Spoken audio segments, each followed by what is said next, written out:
Number two is the team, to the ability to reason, right? So once, I started going through the process that I was going through on improving as a leader, I noticed when I would sit with somebody and I would talk to them, I would try to catch this person's ability to reason if it's at a different level of mine, and I want to pull that and draw that out of them, right?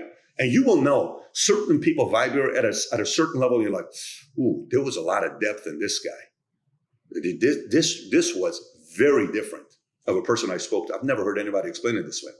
I want to get better at that, because in the book Power versus Force, he talks about all these different levels that people have. I highly recommend reading the book Power versus Force.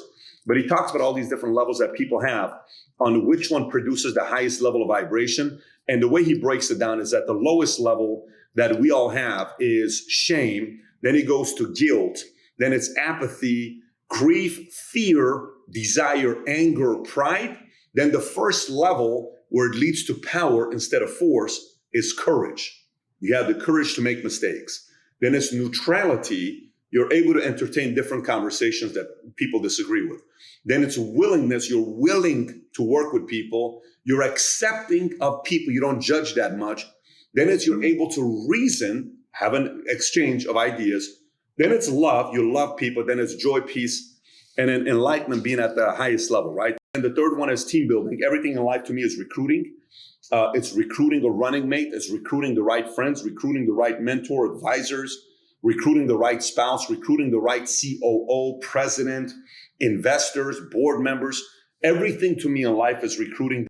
So somebody can watch this podcast in 5 different ways. One of them's like, that was a cool story. The other one's doing other things, didn't catch anything we talked about. The other one's like, that was interesting, the book, I'll get it. But somebody can be like, I've never heard anybody explain it like this before. I'm going to go buy that book. I'm going to go read this book because, anyways, it's a complicated world when it comes down to competition. And I write about that in point number 5, move number 5 in the book. So that's how we describe the 5 moves. Amazing. So guys, we only scratched the surface. I highly recommend you go get his book, Your Next 5 Moves. I'll stick the link in the show notes.